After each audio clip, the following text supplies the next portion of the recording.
Erótico versus espiritual, por Aidan Wilson Tozer. O período em que vivemos bem pode passar à história como a era erótica. O amor sexual foi elevado à posição de culto. Eros tem mais cultuadores entre os homens civilizados de hoje do que qualquer outro deus. Para milhões, o erótico suplantou completamente o espiritual. Não é difícil verificar como o mundo chegou a este estado. Entre os favores que contribuíram para isso estão o fonógrafo e o rádio, que podem difundir canções de amor de costa a costa sem problema de dias ou de ocasiões. O cinema e a televisão, que possibilitam a toda a população focalizar mulheres sensuais e jovens amorosos, e isto nas salas de estar de lares cristãos e diante dos olhos de crianças inocentes. Acrescentem-se a isso tudo as dezenas de campanhas publicitárias astutamente idealizadas, que fazem do sexo a isca não muito secretamente escondida para atrair compradores de quase todos os produtos imagináveis.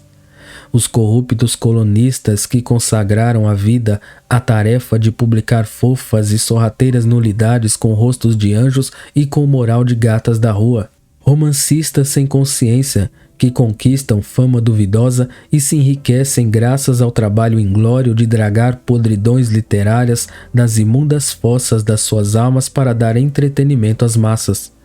Estas coisas nos dizem algo sobre a maneira pela qual Eros conseguiu seu triunfo sobre o mundo civilizado.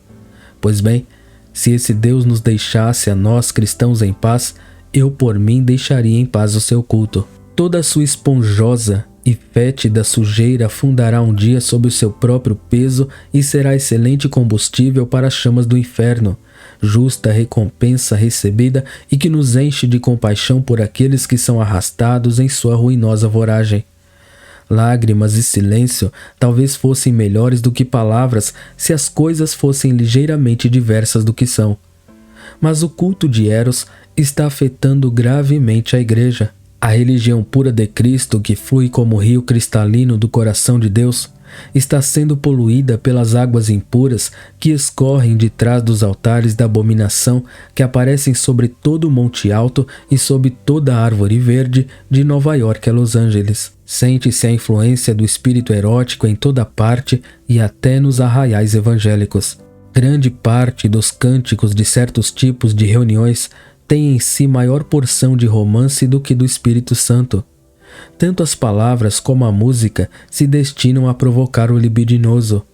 Cristo é cortejado com uma familiaridade que revela total ignorância de quem ele é. Não é a reverente intimidade do santo em adoração, mas a impudente familiaridade do amante carnal. A ficção religiosa também faz uso do sexo para dar interesse à leitura pública, a fina desculpa sendo que, se o romance e a religião forem entretecidos compondo uma história, a pessoa comum que não leria um livro puramente religioso lerá a história e assim se defrontará com o evangelho, deixando de lado o fato de que, na maioria, os romancistas religiosos modernos são amadores de talento caseiro, sendo raros os capazes de escrever uma única linha de boa literatura. Todo o conceito subjacente ao romance religioso é errôneo. Os impulsos libidinosos e os suaves e profundos movimentos do espírito são diametralmente opostos uns aos outros. A noção de que Eros pode ser induzido a servir de assistente do Senhor da Glória é ultrajante. A película cristã, que procura atrair espectadores retratando cenas de amor carnal em sua propaganda, é completamente infiel à religião de Cristo. Só quem for espiritualmente cego se deixará levar por isso. A moda atual de usar beleza física e personalidades brilhantes na promoção religiosa é outra manifestação da influência do espírito romântico na igreja. O balanceio rítmico, o sorriso plástico e a voz muito, mas muito alegre mesmo, denunciam a frivolidade religiosa mundana. O executante aprendeu a sua técnica da tela da TV, mas não a aprendeu suficientemente bem para ter sucesso no campo profissional. Daí, ele traz a sua produção inepta para o lugar santo e a mascateia, oferecendo-a aos cristãos doentios e inferiores que andam à procura de alguma coisa que os divirta enquanto ficarem dentro dos limites dos costumes socio-religiosos vigentes. Se meu linguajar parece severo, é bom lembrar que não o dirijo a nenhuma pessoa individualmente.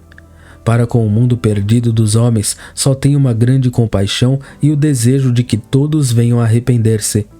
Pelos cristãos cuja liderança vigorosa, mas equivocada, tem procurado atrair a igreja moderna do altar de Jeová para os altares do erro, sinto genuíno amor e simpatia. Quero ser o último a ofendê-los e o primeiro a perdoá-los, lembrando-me dos meus pecados passados e da minha necessidade de misericórdia, bem como da minha fraqueza pessoal e da minha tendência natural para o pecado e o erro. A jumenta de Balaão foi usada por Deus para repreender um profeta. Daí parece que Deus não exige perfeição no instrumento que ele emprega para advertir e exortar o seu povo.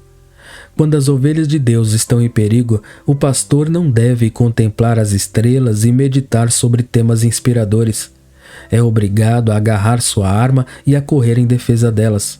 Quando as circunstâncias o exigirem, o amor poderá usar a espada, embora por sua natureza deva, em vez disso, ligar o coração quebrantado e atender os feridos.